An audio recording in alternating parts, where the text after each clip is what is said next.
Para mí es un placer compartir con ustedes la enseñanza del día de hoy. El objetivo principal de esta enseñanza es presentar un modelo de afrontamiento para educar al ser humano en medio de los cambios globales y sus impactos en la rotura del tejido social. La situación es tan grave que estamos al punto de perder la próxima generación. Entonces, el título de mi conferencia será ¿Cómo apoyar al ser humano en medio de los cambios constantes? Unos cambios que están produciendo un alto estrés, porque el ser humano no estuvo preparado para este tiempo. Cuando hay una epidemia, no es igual a cuando hay una enfermedad. Cuando hay enfermedad, hacemos un análisis. Del análisis se hace el diagnóstico y entonces uno se enfoca en un tratamiento. Pero cuando hay una epidemia, hay que ir al foco de donde surge la contaminación ambiental que va a crear las enfermedades. Y eso es donde yo quiero llegar. Yo quiero llegar con ustedes al foco de qué es lo que está produciendo la situación que estamos viviendo.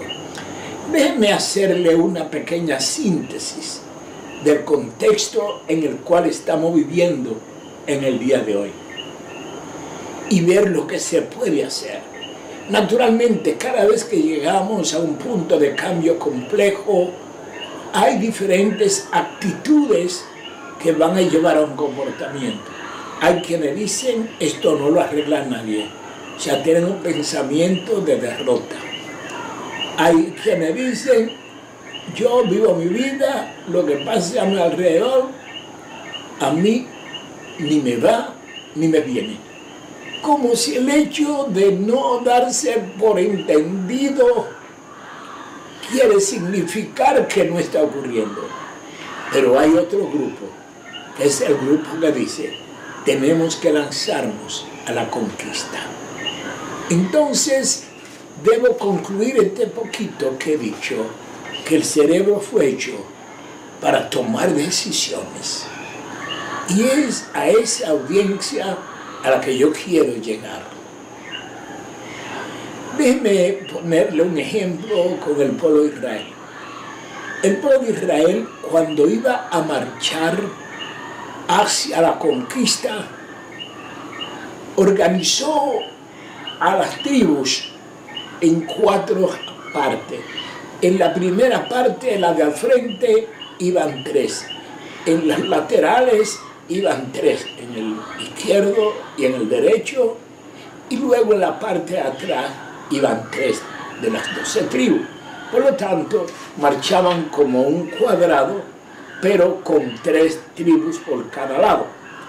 Por lo tanto, vamos a identificar las características de esas 3 tribus que iban delante. La primera es la tribu de Judá. Esa es la de la esperanza. De ahí va a venir el Cristo. La segunda tribu era la de los hijos de Isaacar. Eran personas altamente entendidas en los tiempos. Debían conocer la sazón de los tiempos, debían conocer, ¿verdad?, qué estaba pasando, cuáles eran las circunstancias y cómo se debía actuar. Y la tercera era la tribu de Zabulón. Eran los guerreros, los valientes. Entonces, en todo tiempo de cambio hay que hacer una trilogía. Número 1, tener esperanza. Número 2, entender el tiempo. Y número 3, lanzarse a la conquista. Déjenme ayudarle a ustedes a visualizar cómo realmente se puede hacer un cambio. Y Para ello quiero llegar al origen de las cosas. Después que hubo la separación afectiva en la familia de Adán y Eva, con la muerte de Abel, quien fue ejecutado por Caín, dice la Biblia, y lo voy a leer completamente, el pedacito que me interesa que ustedes escuchen. Está en Éxodo, ¿de acuerdo? Los versículos 10 y 11 y del capítulo 4 dice: y conoció de nuevo Adán a su mujer, la cual dio a luz un hijo, y llamó su nombre Set, porque Dios, dijo ella, me ha sustituido otro hijo en lugar de Abel. No dice Dios me dio otro hijo, me sustituyó, me dio a alguien igual a la promesa. Dice a quien mató Caín. Y dice en el versículo 26, y Set también, y a Set también le nació un hijo, y llamó su nombre Enos. Ahora Set tiene un hijo, se comienza una nueva generación, y cuando se comienza una nueva generación, esto es extremadamente importante, ¿de acuerdo? Dice la palabra que entonces los hombres comenzaron a invocar el nombre de Dios. ¡Qué interesante! Estoy más bien leyendo en el capítulo 4 de Génesis, y a la altura del 25 y el 26, cuando se completa la familia, dice, y se comienza una nueva generación, que entonces los hombres comenzaron a invocar el nombre de Dios. ¡Qué interesante! Y aquí quiero poner un concepto extremadamente clave. Solo la familia, solo una nueva generación puede hacer un cambio en cualquier nación. Acuérdense que cuando Moisés iba a salir, el enemigo le dijo, ¿quiénes irán? Y él le dijo, todos. Y entonces, dícese que el enemigo le dijo, no se lleven los niños, váyanse ustedes. Y luego le lanza una petición, que es una petición problemática: váyanse los hombres. ¿Qué estaba tratando de decirle? Dejen también las mujeres. Porque el enemigo sabe que la base de cambiar una sociedad está en la familia. Y la próxima generación es que la niñez. ¿Y quién va a dar a luz? La mujer. Por lo tanto, cuando vio que no pudo con Moisés, entonces le dice, déjenme los animales. Y es interesante la respuesta que dio más bien Moisés. ¿Sabe qué dijo? ¿Con qué hemos de adorar a nuestro Dios? Y esto es algo extremadamente interesante, porque lo que ha dañado la humanidad es la falta de integridad luego, en que el hombre se mueve más por los intereses y por los beneficios que realmente por servir a Dios. Y fíjense que él dice con qué hemos de adorar, porque los recursos nuestros no son más que parte de la adoración, y nosotros simplemente le damos a Dios parte de lo que Él nos quiere. Quedémonos aquí un segundito y meditemos, porque de ahí en adelante voy a seguir este curso. Solamente puede cambiar una nación la niñez y la familia. Porque cuando nosotros tratamos de hacer un cambio, olvidándonos de la familia, olvidándonos de la cultura base, ahí viene el caos. Cuando se pierde esa visión, la sociedad entra en un estado ¿verdad?, de caos. Cuando la generación pierde la esencia para que llegó, ahí llega el caos. Cuando hace falta desarrollar una nueva generación, entonces eso yo le llamo operación que Josué. Josué, ¿verdad?, tuvo que explicarle al pueblo que no le tocaba entrar a la tierra. Ese pueblo se había acostumbrado a tener todo. Había que entrar a una tierra difícil donde iba a tener que enfrentarse, y ese pueblo ya estaba cansado. Entonces Josué dijo, sepárenme los niños hasta 20 años. Y se dedicó a preparar una nueva generación. Estamos en ese tiempo de preparar una nueva generación. Y algo que hizo Josué, porque ya ese pueblo está acostumbrado al bienestar, ¿verdad? Fíjense que nunca tuvieron que comprar zapatos chinos ni cambiar de ropa moderna, porque Dios le suplió constantemente, de tal manera que su calzado nada se gastó, se regeneraba. Entonces ahora Josué dice, mira, a estos niños hay que entrenarlo en el sufrimiento, porque cuando una generación, ¿quieren saber ustedes cuándo una generación va a fracasar? Cuando los niños no les gusta sufrir para nada. De hecho, la palabra aburrimiento hoy, su homólogo es sufrimiento. Y el sufrimiento es la incapacidad de tener la paciencia para poder esperar el tiempo adecuado para hacer las cosas. Y entonces, la palabra homóloga al aburrimiento se llama como ansiedad. Y tenemos una juventud ansiosa, y la ansiedad es la base fundamental para luego proyectarse en la búsqueda del placer, que incluye las adicciones. ¿Y sabe qué hizo Josué? Le dijo, lo voy a circuncidar. ¿Por qué lo va a circuncidar? Porque tiene que ser una generación limpia, porque tiene que ser una nueva generación, porque esa nueva generación debe entender que el sufrimiento es la base de la obediencia. Oigan bien, el sufrimiento es la base de la obediencia, y la obediencia al principio es el fundamento de la salud mental y la salud física, como voy a explicárselo más tarde. Así que Josué preparó esa generación para que pudiera haber un cambio en una nación.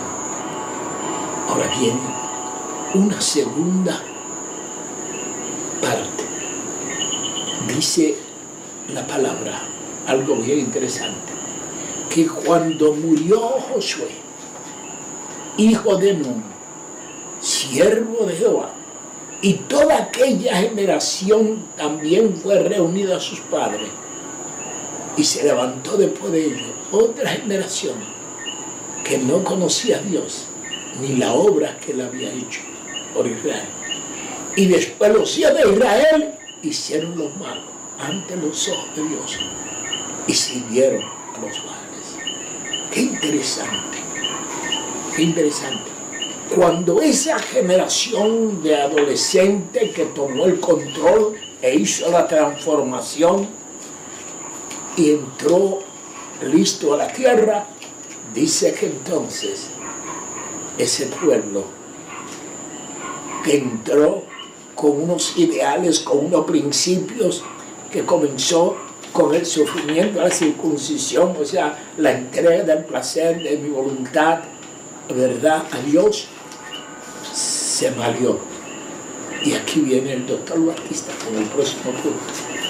Cuando una generación deja de obedecer para para entregarse al placer, dice la palabra, que entonces ese pueblo entró, y es lo que deja ver, en el fracaso. ¿Qué está pasando en Puerto Rico hoy? Ahora yo quiero, porque muchos políticos y cristianos que quieren participar en política, sin entender el principio de dónde estamos ni a dónde vamos. El problema no es entrar en política. El problema es preparar una nueva generación para que sean ellos los que tomen el mando de lo que se debe hacer. ¿Por qué? Porque nosotros ya estamos en una etapa donde la vida útil nuestra, si usted quiere participar en política y tiene 50 años, usted le queda 2 veces la mitad de un joven de 15 años. Nosotros tenemos que comenzar a preparar los jóvenes que van a votar en las próximas elecciones. Nosotros tenemos que trabajar con los jóvenes que son los que van a conquistar. Pero bueno, déjenme trabajar aquí ahora con lo que está pasando en Puerto Rico, en el mundo entero. Si vamos al libro de Samuel, vamos a ver que ya el futuro de una nación está definida. Dícese que los hijos de Elí, ¿de acuerdo? Dice que abandonaron el camino de los padres. Lo mismo ya que pasó con aquellos que vinieron después de Josué. Dice que se volvieron tras la avaricia. Hoy todo es éxito, pero el éxito está ligado simplemente a tener posiciones, a tener posesiones, pero el éxito no está en tener buenas relaciones, en tener un hogar fuerte, en tener una niñez fuerte. El éxito se ve como algo fuera de mí que yo tengo que alcanzar, no de lo que yo debo ser para cuando alcance poder manejarlo. Y dice, se volvieron tras la avaricia, se dejaron sobornar. ¿Qué está pasando en todas las estructuras de Puerto Rico y de los países? En las estructuras de aquellos que están supuestos a trabajar en los cambios, se dejan sobornar. Y la mafia está tomando control. Y en todos los gobiernos hemos visto personas mafiosas. Y luego dice, pervirtiendo el derecho, no respetaron la ley. Debe decirle los 4 puntos claves de una juventud de cuando se desvía, cuando un país va en bancarrota y cuando el cambio se detiene y se entra en una anarquía. Abandonar la cultura, irse tras la avaricia, entrar en un proceso de que todo está a base de soborno y el derecho o la ley se pervierte. ¿Qué les parece a ustedes? La próxima, de acuerdo, ¿qué está pasando en Venezuela y en otros países? En el mismo libro de Samuel está, léanlo en el mismo capítulo 8, dice que cuando alguien gana, y gana por el voto castigo, porque acuérdense que Saúl llegó porque el pueblo se cansó de la forma en que estaban administrando los hijos de Elí, y se reunieron los ancianos del pueblo, todo el mundo, queremos sacar a este gobierno, queremos sacar a Dios de nuestras premisas, queremos tener reyes como los tienen las demás naciones, reyes sin principios. Y entonces dice, usted puede buscarlo en el 8, dice que ese gobierno iría primero a buscar los jóvenes. Porque cuando usted sabe que una persona es astuta en política, porque déjeme decirle que los próximos que van a votar, no importa dónde haya partido, la gente grande ya tiene sus ideas, tiene sus conclusiones, tiene su beneficio y sabe de cuál lado chupa. Entonces hay que buscar a quiénes, a los que van a votar, que son los jóvenes. esos que van a entrar a ser una gran masa o parte del voto que va a diferenciar. Y es por eso que entonces la parte primera es cómo utilizar a los jóvenes. Luego a esos jóvenes se les da promesa, nombramiento y todo para poder utilizarlo. Luego las muchachas, las mujeres son utilizadas como frente nada más. Luego el Estado se hace dueño de las propiedades. Ellos son administradores, pero son lo que basado en su beneficio, ellos van a dar contratos, a hacer negocio a través de la gente y de esos jóvenes que están deseosos por hacerse dinero, aquellos viejos que ya están corruptos. Y dice aquí que los jefes militares serán los administradores. Eso está pasando en Cuba, eso está pasando en Venezuela, eso está pasando en gran parte de los países latinoamericanos, donde ser militar es salir de la pobreza. Ascender es el partícipe de la riqueza.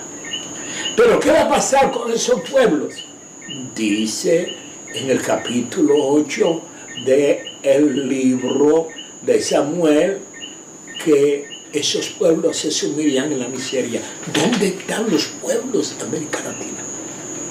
Mientras más petróleo tienen, mientras más minería tienen, mientras más recursos tienen, es mayor la manifestación de la pobreza que consume al pueblo. Pero llegará un momento que habrá un deseo de cambio tan profundo, y ahí otra vez la gente va a votar por quien pueda castigar. Fíjense que cuando hubo oportunidad que el pueblo se cansó de Saúl, porque Saúl fue elegido con todas las teorías políticas de hoy. Fíjense en los últimos presidentes que ganaron de los países en vía de desorden. Eran figuras, se elegía por cómo se veía. Se elegía por la imagen que tenía. O sea, la mediática levantó un nuevo tipo de líder, un líder que era el galán de moda. Luego comienza el problema del voto castigo, que es su servidor que está aquí, creo yo, fue la primera persona, si no la primera persona que anunció el voto castigo. Y lo tengo en mi libro Reinventando las Políticas. Por lo tanto, oigan bien, por lo tanto, la gente que fue a David fueron los mismos que se fueron a votar por Samuel, en el libro de Samuel, los mismos que fueron a votar por Saúl. Dice que a las de David se vieron los endeudados, los amargados de corazón, que no votaron por Chávez, quienes están con Maduro, ¿de acuerdo? Por lo tanto, ¿por qué David no fue igual a Saúl?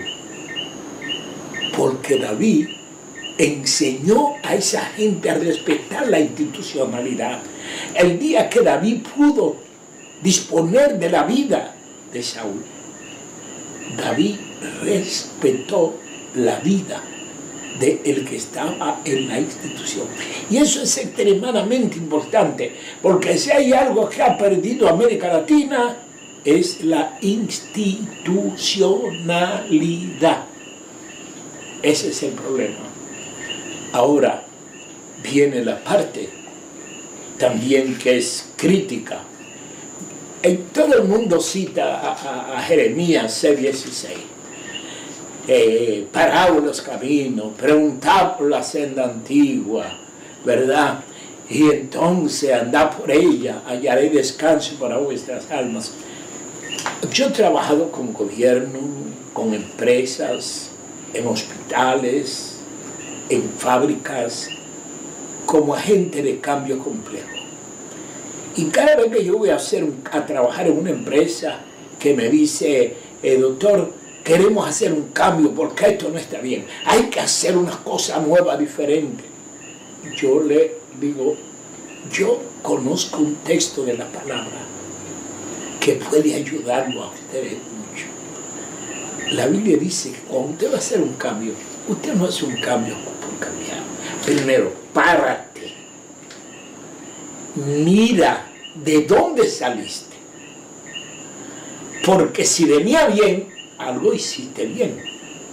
O algo en el ambiente estaba bien.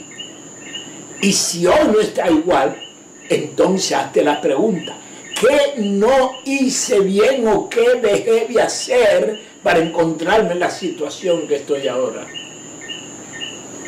Entonces, una vez que yo hago ese análisis, entonces yo puedo decir, ¿y ahora hacia dónde qué? ¿Hacia dónde voy? Yo no sé, parece que las personas que están en política no entienden, y muchos de los creyentes tampoco que quieren ir a la política la entienden. De lo que nosotros salimos fue de una cultura de honestidad a una cultura de corrupción donde estamos ahora. De donde nosotros salimos fue de una niñez bien criada, con visión, a una niñez que no la tiene. Nosotros salimos de una cultura no de conformismo, no, sino donde el hogar que teníamos, los principios eran estos: soy pobre pero honrado. La honradez era el principio fundamental de la conducta. La viuda de Sarepta vivió en nuestros pueblos. No llegaba una persona a la casa suya sin que usted le diera un pedazo de pan, una torta, un funche, una marota, un mangú, dependiendo que el país fuera, con un café. Se compartía. El niño tenía su padre, el maestro, el vecino y el policía. Cuando un amigo veía a alguien de su padre, veía a un niño, le decía: ¿qué hace usted por aquí? ¿Usted no es el hijo de don fulano? Bueno, el niño saludaba: buenos días. El maestro, el bombero, el policía, el médico eran símbolos. Todo niño quería ser policía, bombero, maestro. Hoy los niños quieren ser capos de droga. En otras palabras, no entendemos que no importa lo que hagamos, eso no va a resultar. Hay que volver otra vez a preguntarnos de dónde salimos, qué no hicimos bien, qué no vimos que teníamos que hacer. Y entonces comenzar a caminar de nuevo. Porque si usted ve la lista que puso Jeremías para llegar al versículo 6 del capítulo 16, dice que lo primero que había en el pueblo era división entre los pastores, entre los grupos de intereses. Lo segundo era que las noches se tornaron violentas por la peligrosidad de la corrupción. Que eso era porque el pueblo se llenó de violencia. Dice que la maldad aumentó. Dice que mucha gente decidió irse. Dice que nadie quería oír la verdad de la situación. Todo el mundo está buscando lo suyo o qué cambiar, pero no de aprender a cambiar, a volver a la familia, a volver al respeto, a volver a la integridad.